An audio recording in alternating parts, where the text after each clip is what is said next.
Bom, na semana passada eu falei então sobre a figura do pastor Caio Fábio e suas duas grandes contribuições. Eu mencionei elas, falei da criação da AEVB e também da criação do Decálogo do Voto Ético Evangélico.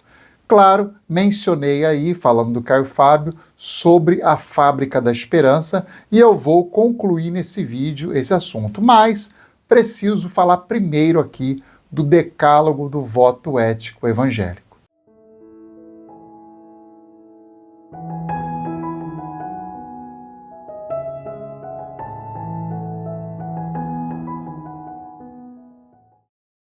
Meu nome é Alexandre Gonçalves, sou pastor há 29 anos na Igreja de Deus no Brasil, uma denominação pentecostal do século XIX, e também policial rodoviário há 20 anos.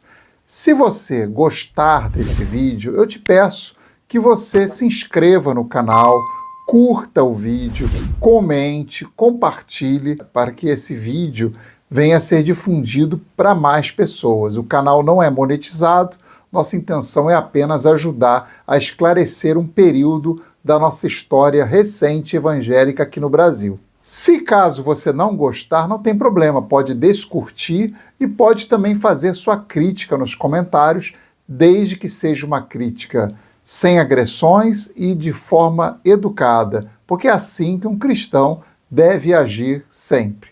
Pois bem, a EVB teve uma conferência em 1994. Foi lá num Hotel Flamengo, lá no Aterro do Flamengo, em que eu participei. Nessa conferência eu participei, estava lá como convidado, para que a gente pudesse, de alguma forma, contribuir com algumas proposições que foram feitas naquele momento. E eu tenho um orgulho muito grande disso, por ter ajudado a aprovar esse decálogo.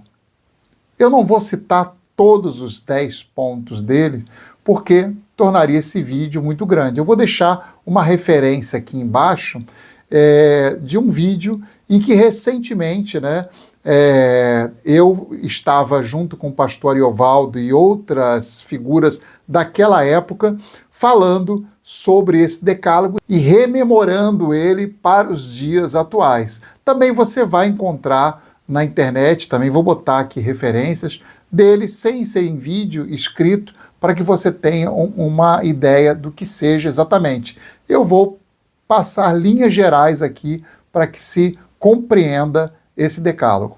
Bom, então nessa conferência ela foi muito rica. Hoje tu consegue imaginar numa conferência evangélica ter figuras como, por exemplo, o Betinho, que era o pai da campanha contra a fome, que criou aquele slogan que a fome tem pressa. Você não vai imaginar isso nos dias de hoje. Hoje ele nem iria, porque iam dizer que ele era comunista. Mas na época, a conferência ela era aberta para ouvir as pessoas da sociedade civil e que elas pudessem trazer suas contribuições para a igreja, para os pastores ali presentes. E foi muito rica a conferência. Eu não me lembro exatamente quantos dias, eu acho que foram uns 3 dias ou 4 dias, mas foi muito importante e eu participei de todas as mesas, porque realmente era um momento ímpar na história evangélica brasileira. Estávamos começando a viver um momento em que se formava com muito peso uma bancada evangélica, que ainda era pequena, mas com muita força para aquele momento, e então foi necessário pensar numa forma de que os evangélicos pudessem ter um código de ética para o voto.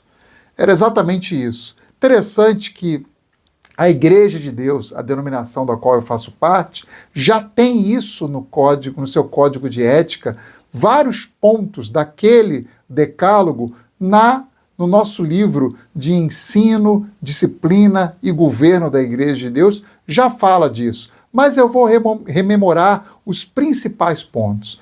Um dos pontos principais era dizer que o voto tinha que ser livre. Nenhum pastor ou líder deveria constranger os irmãos a votar ou deixar de votar em qualquer candidato. Também dizia para que os pastores respeitassem a diversidade ideológica das pessoas, dos seus membros, que não houvesse um pensamento ideológico uniforme na igreja e que houvesse o respeito a essa individualidade. Também havia um ponto em que se contrapunha à frase incipiente à época que crente vota em crente, justamente dizendo que o cristão ele não deveria se constranger a votar em alguém simplesmente por ela dizer ser evangélico, que ela deveria analisar os princípios e aquilo que ele defende como algo que pudesse ser para o bem comum do povo.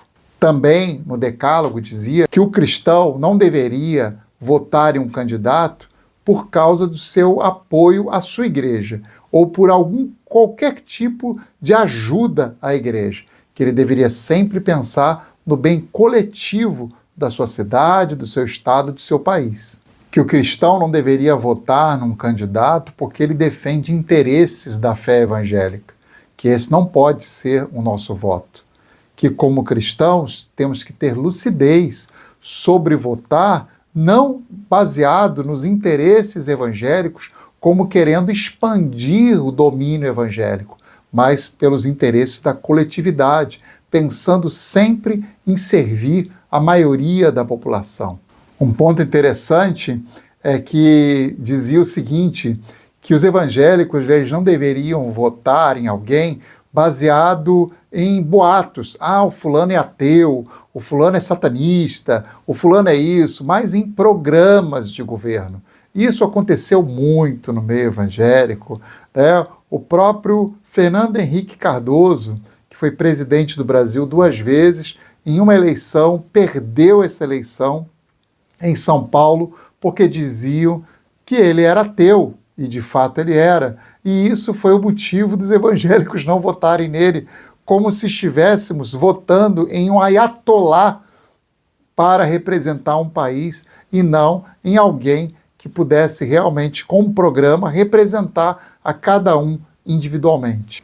Que não deveriam votar através de pânico moral, através de pânico religioso, com boatos dizendo que alguém ou algum candidato vai fechar as igrejas, como sempre dizem, porque a Constituição limita o poder de um presidente. Portanto, foram várias instruções muito importantes que tiveram reflexo e muita divulgação na mídia. Caio Fábio, nessa época, e outros pastores deram várias entrevistas mostrando, olha, esse aqui é o nosso código de ética do voto do cristão evangélico.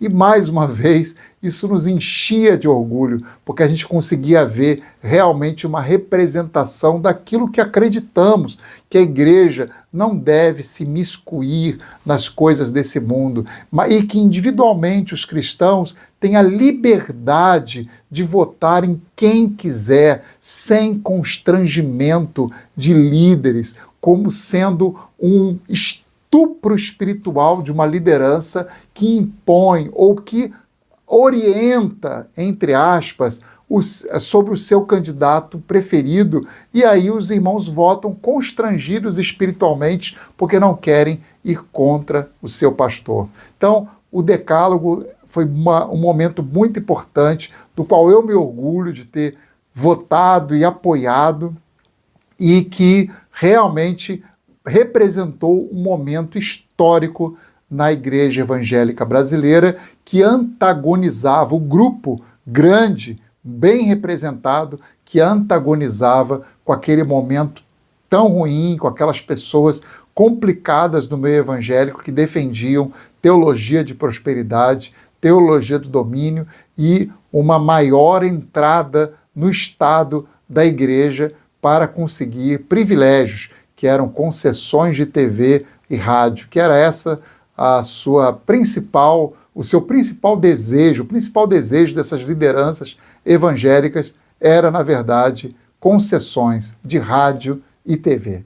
Bom, mesmo depois dessa situação de encontrar drogas lá, que foi depois claramente comprovado que foi uma armação clara envolvendo a Secretaria de Segurança Pública, o governador e alguns pastores que se sentiam ressentidos e invejosos com o crescimento da figura do Caio Fábio e da EVB, o projeto continuou até um momento muito grave na vida do pastor Caio Fábio, que muitos vão achar que eu me refiro ao seu adultério, momento em que ele traiu a sua esposa com outra mulher. Pois bem, embora a maioria dos evangélicos cravem que esse foi o momento da queda do pastor Caio Fábio, não, esse não foi o momento da sua queda.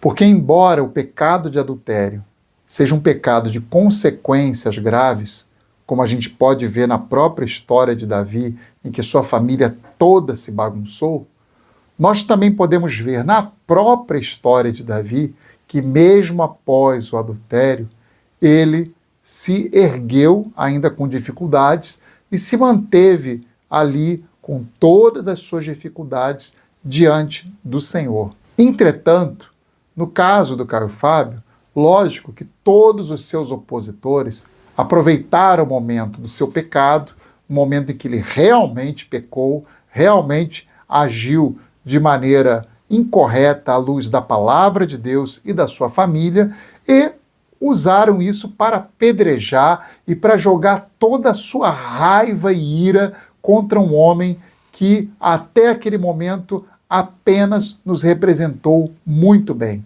Veja, quando o pecado de alguém ele atinge suas relações familiares, essas relações familiares e da sua igreja local é que precisam cobrar dessa pessoa o seu posicionamento. No caso do pastor Caio Fábio, toda a comunidade evangélica se voltou contra ele em virtude desse adultério. Mas não foi isso que realmente foi a queda do pastor Caio Fábio.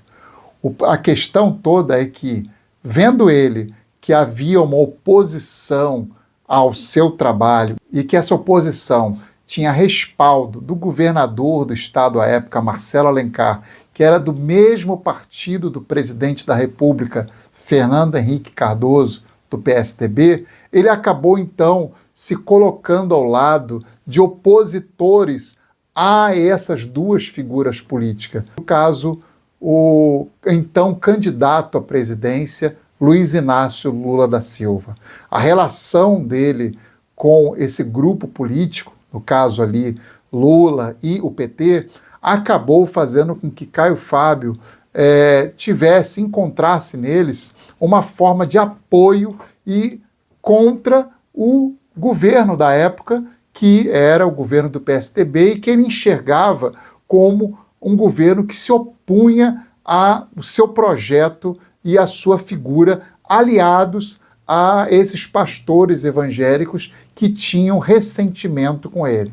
Portanto, essa promiscuidade política ocasionou em que Caio Fábio recebeu um chamado dossiê que elencava contas e dinheiro em paraísos fiscais de figuras como o próprio Fernando Henrique Cardoso. Esse dossiê foi entregue ao Caio Fábio por pessoas ligadas a Luiz Inácio Lula da Silva.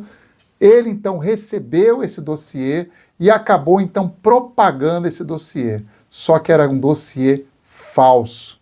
Isso trouxe consequências graves para a vida dele. Tanto é que ele chegou a ser preso posteriormente por conta desse dossiê. E isso quebrou e destruiu a credibilidade dele como líder, porque ele fez exatamente o contrário do que ele dizia que era para os pastores fazerem, que era manter uma distância segura do poder político para que não houvesse mácula da igreja e da nossa figura profética como pastor referente a essas figuras políticas, para que a gente tivesse isenção de criticar naquilo que está errado e apoiar naquilo que está certo do ponto de vista ético. Portanto, para mim, e eu acho que para várias pessoas que analisam, o problema do pastor Caio Fábio e sua queda foi muito mais referente a essa junção que ele fez e que ele se arrependeu amargamente. Ele conta isso em diversos vídeos sobre essa junção com Lula. Ele percebeu que ele foi utilizado, que usaram ele para um propósito político e depois caíram fora, e ele foi a pessoa que acabou tendo que assumir a culpa e sofrendo as consequências disso. Com isso, então, o projeto da Fábrica da Esperança se acabou, porque os empresários não confiavam mais na figura do pastor Caio Fábio e na sua missão chamada Vinde, e aí, então, ela foi devolvida aos donos da antiga Formiplac, e a Fábrica da Esperança, que já não existe mais,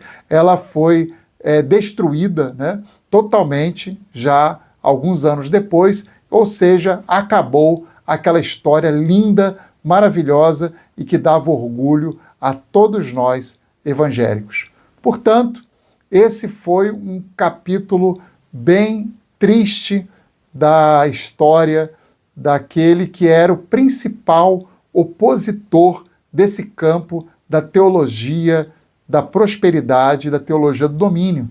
Com a queda do Caio Fábio, não tinha mais nenhuma figura de relevância para substituí-lo e para manter essa oposição forte a esse tipo de prática.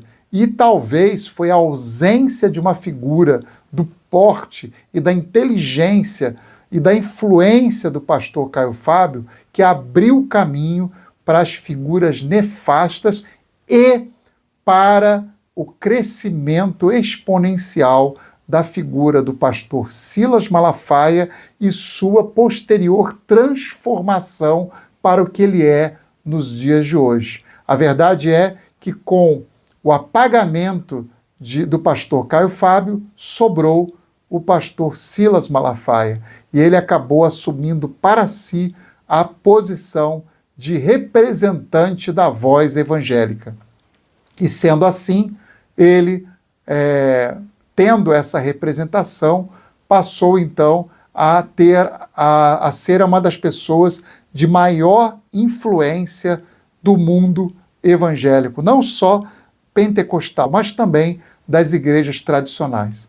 O que é uma pena, porque a gente vai ver essa mudança de discurso com o passar dos anos da figura do pastor Silas Malafaia e todo o seu apoio político ao que de pior possa existir, tanto no campo de figuras políticas, quanto no campo de temas políticos. No próximo vídeo, então, eu vou mostrar como ficou o mundo evangélico, já não tendo mais uma figura de peso como o pastor Caio Fábio, como um antagonista dessa onda imensa de pregação de teologia da prosperidade e teologia do domínio. Você vai ouvir nomes de alguns líderes que talvez você não lembre, talvez você não conheça, mas que foram também muito importantes e vieram a reboque dessa liderança do pastor Silas Malafaia.